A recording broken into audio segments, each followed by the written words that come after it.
Hello guys, how are you? Myself Nadeem Parvez और आप मुझे देख रहे हैं नदीम परवेज ट्यूटोरियल चैनल पर। आज के इस लेक्चर में हम क्लास 12th की यूनिट 6 रिप्रोडक्शन के बारे में डिस्कस करेंगे। रिप्रोडक्शन में जो फर्स्ट चैप्टर है, reproduction in organism. Before going to start reproduction, we need to know about life span. What is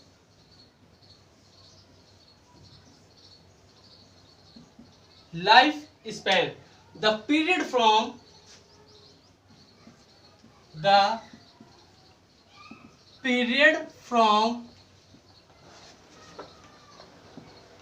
birth to the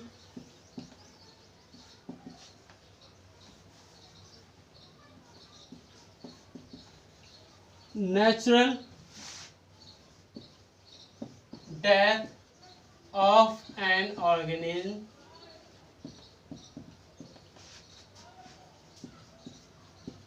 represents its life span. देखो guys, birth से लेके नेचुरल डेथ तक का जो period होता है, जो टाइम होता है, उसे हम क्या कहते हैं? लाइफ स्पैन कहते हैं। क्या कहते हैं? Life span. अब देखो, life span of an organism may be few minute to several thousand year. किसी भी ऑर्गेनिज्म की जो लाइफ स्पैन है वो फ्यू मिनट से लेके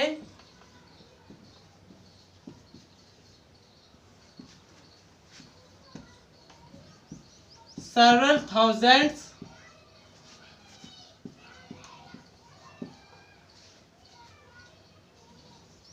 ईयर तक हो सकती है। ठीक है ना? किसी भी ऑर्गेनिज्म की जो लाइफ स्पैन है वो फ्यू मिनट से लेके सेवरल थाउजेंड ईयर तक हो सकती है। अब देखो, life span of an organism should not be correlated with each other. जो लाइफ स्पैन है किसी भी ऑर्गेनिज्म की, वो एक दूसरे से क्या कोरिलेटेड नहीं करती विद द साइज। जैसे कि पैरट की जो लाइफ स्पैन होती है वो कितनी होती है? 114 ईयर्स। क्रो की जो लाइफ स्पैन होती है वो कितनी होती है? 15 ईयर्स होती है। कितनी होती है? 15 ईयर्स। अब देखो गाइस, यहाँ पे समझने वाली बात क्या है, जो पैरट और क्रो है इनका जो साइज है उसमें ज्यादा डिफरेंस नहीं है। जो साइज है इनका वो क्या करता है? मैच करता है, रिजेंबल करता है। लेकिन जो इनकी लाइफ स्पैन है उसके अंदर क्या बहुत बड़ा डिफरेंस आ जाता है। इससे हमें पता चलता है कि जो किसी भी ऑर्गेनिज्म की जो लाइफ स्पैन है वो उसके साइज पर डिपेंड नहीं करती। अगर साइज बड़ा होगा तो जो लाइफ स्पैन है वो ज्यादा होगी, अगर छोटा है तो छोटा होगी। ठीक है ना? ऐसा नहीं है। अब देखो, every organism live only for a certain period of time. Every organism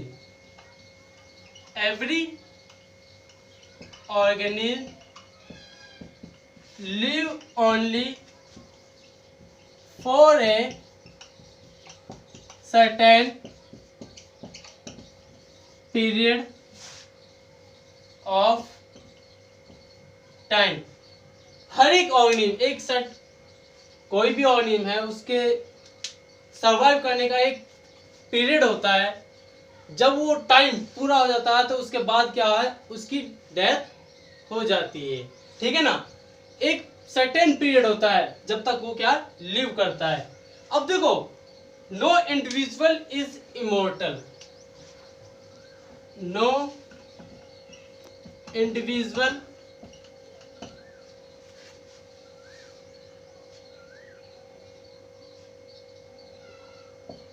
is immortal except single cell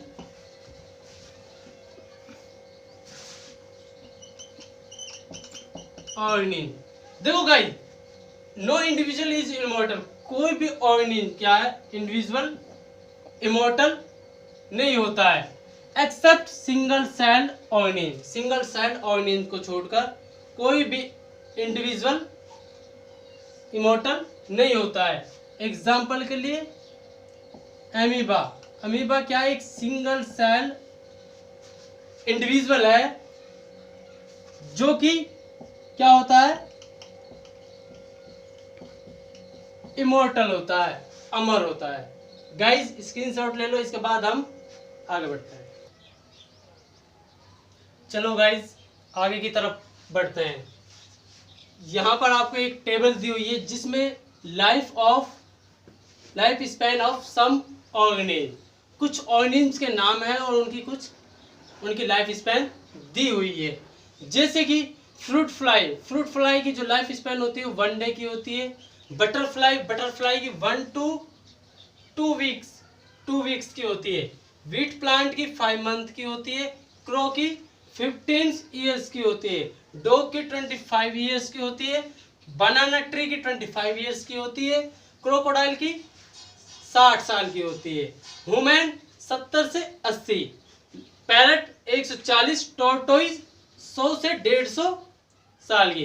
guys आपको जो ये लाइफ स्पैन दी हुई है ऑर्गेनिज्म की, ये आपको क्या याद करनी होंगी, ठीक है ना।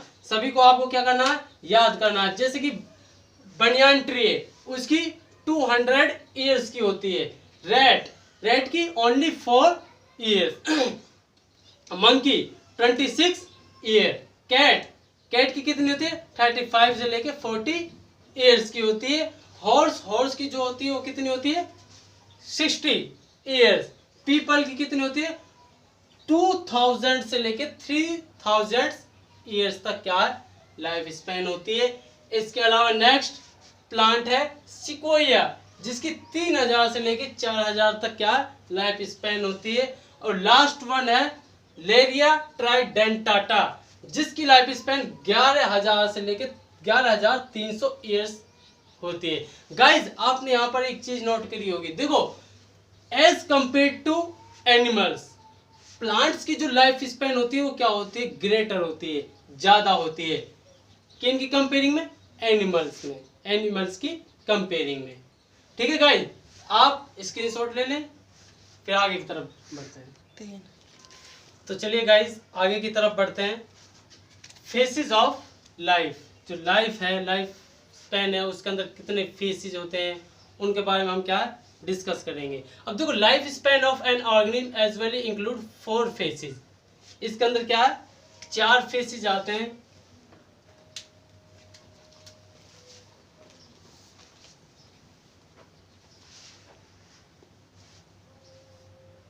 First juvenile phase, second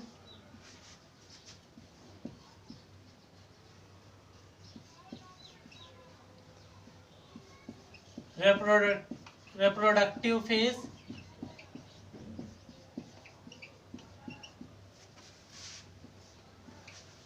third one senescent phase,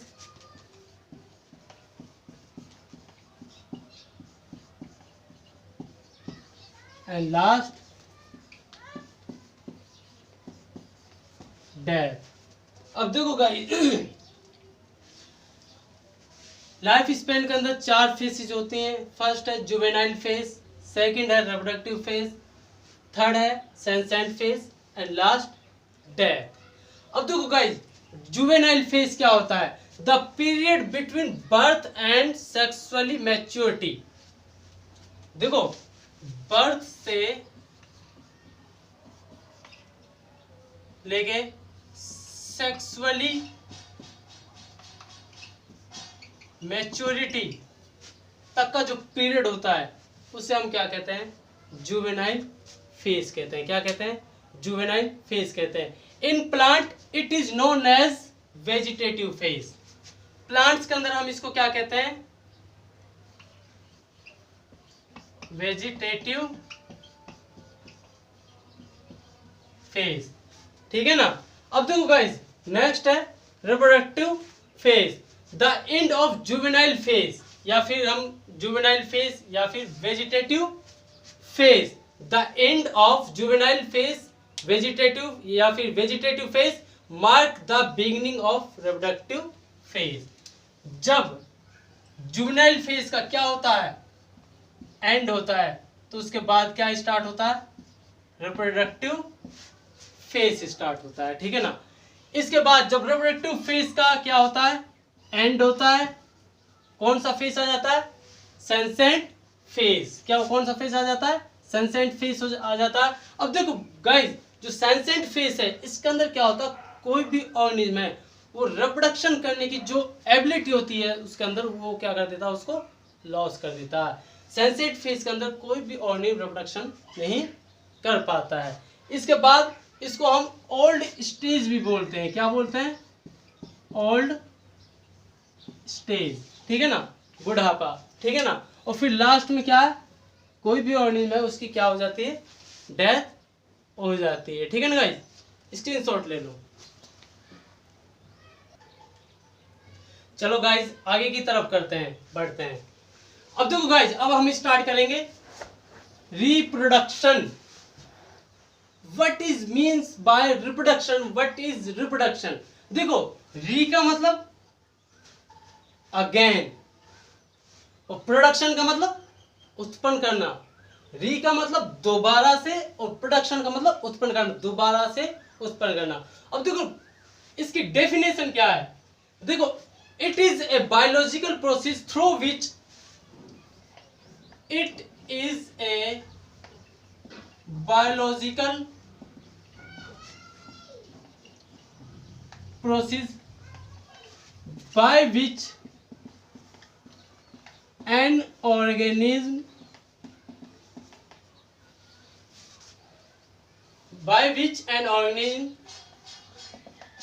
give rise to young one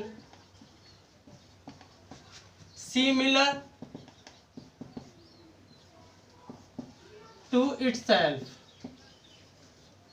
देखो गाइस, जो रिप्रोडक्शन है, रिप्रोडक्शन क्या है, एक बायोलॉजिकल प्रोसेस है जिसके अंदर कोई भी ऑर्गेनिज्म अपनी ही जैसी संतान को क्या करता है, जन्म देता है, यंग वन, जिसे हम ऑफ स्प्रिंग भी कहते हैं, ऑफ स्प्रिंग, ठीक है ना। अपनी ही जैसी संतान को क्या करता है, जन्म देता है, उसे हम क्या कहते हैं, रिप्रोडक्शन कहते हैं। या फिर सिंपली हम कह सकते हैं रिप्रोडक्शन क्या है, reproduction is a process by which species is continue, ठीक है ना। ये भी हम लिख सकते हैं, बोल सकते हैं। अब देखो it perform the following function. अब देखो जो रिप्रोडक्शन है, it perform the following function. ये कुछ फंक्शंस को क्या करता है, परफॉर्म करते हैं, जैसे कि provide continuity of the species. First, provide continuity of the species. Guys मैं आपको बता देता हूं कि जो रिप्रोडक्शन है ना, ये एक लाइफ प्रोसेस है। क्या है, लाइफ प्रोसेस है। वो कैसे, अगर सपोज करो, देखो दुनिया में बहुत से ऑर्गेनिज्म आए और बहुत से चले गए, ठीक है ना। अब देखो रिप्रोडक्शन क्या है, किस में हेल्प करता है, provide continuity of the species. अब देखो बायोलॉजिकल वर्ल्ड के अंदर बहुत सी स्पीसीज क्या है, प्रेजेंट है, ठीक है ना। और वो उनकी जो जनरेशन है, generation by generation to next generation क्या है, स्पीसीज कंटिन्यू बनी हुई है, किस प्रोसेस के द्वारा, रिप्रोडक्शन प्रोसेस के द्वारा। अब देखो सपोज करो जितने भी प्लांट्स हैं, जितने भी एनिमल्स हैं, ये रिप्रोडक्शन करना बंद कर दें, रिप्रोडक्शन करना बंद कर दें, तो क्या होगा, एक समय ऐसा आएगा कि जिस दिन जितने भी प्लांट्स हैं, जितने भी एनिमल्स हैं, वो सारे क्या हो जाएंगे, डेड हो जाएंगे, मर जाएंगे, खत्म हो जाएंगे। और धरती से जीव, जितने भी प्लांट्स हैं, जितने भी एनिमल्स हैं, उनका नामो निशान क्या हो जाएगा, खत्म हो जाएगा। इसलिए जो रिप्रोडक्शन है ये क्या करता है, ये हेल्प करता है स्पीसीज को कंटिन्यू बनाए रखने में, generation to next generation. Next अगला पॉइंट आ जाता है maintain life on the earth, ठीक है ना, maintain life on the earth. अभी हम ये डिस्कस कर रहे थे, ठीक है ना, कि ये लाइफ को अर्थ पर मेंटेन बनाए रखने में क्या करता है, मदद करता है। Introduce variation in organism, introduce variation in organism, जो कि हेल्पफुल होता है इवोल्यूशन के लिए, किसी भी ऑर्गेनिज्म के इवोल्यूशन के लिए वेरिएशन क्या है, बहुत जरूर। वेरिएशन देखो ये हम चैप्टर यूनिट जो नेक्स्ट यूनिट है उसमें हम पढ़ेंगे हेरिडिटी एंड वेरिएशन। वेरिएशन का मतलब चेंज, जो बदलाव आते हैं वो क्या करते हैं, किसी भी ऑर्गेनिज्म को इन्वायरमेंट में अडॉप्ट करने में क्या करते हैं, हेल्प करते हैं। गाइस स्क्रीनशॉट ले लो, फिर हम नेक्स्ट आगे तरफ बढ़ते हैं। नेक्स्ट गाइस अब हम करेंगे types of reproduction, types of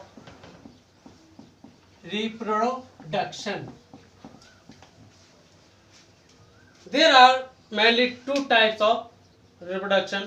First, asexual reproduction, and second, sexual reproduction. तो गाइस सबसे पहले हम करेंगे एसेक्सुअल रिप्रोडक्शन। देखो it is that type of reproduction in which there is no formation and fusion of gametes take place. देखो asexual reproduction के अंदर क्या होता है, ना ही तो गैमेट्स का फॉर्मेशन होता है और ना ही उनका फ्यूजन होता है, और दूसरा इसके अंदर सिंगल पेरेंट क्या होता है, सिंगल पेरेंट इज इन्वॉल्व। जो एसेक्सुअल रिप्रोडक्शन है, it is that type of reproduction in which there is no formation and fusion of gametes take place. दूसरा सिंगल पेरेंट इज इन्वॉल्व, इसके अंदर सिर्फ एक ही पेरेंट क्या होता है, इन्वॉल्व होता है। अब देखो guys, here offspring produce are identical and represent the exact copies of their parent. Such morphological and genetically similar individual are called as clone. उन्हें हम क्या कहते हैं,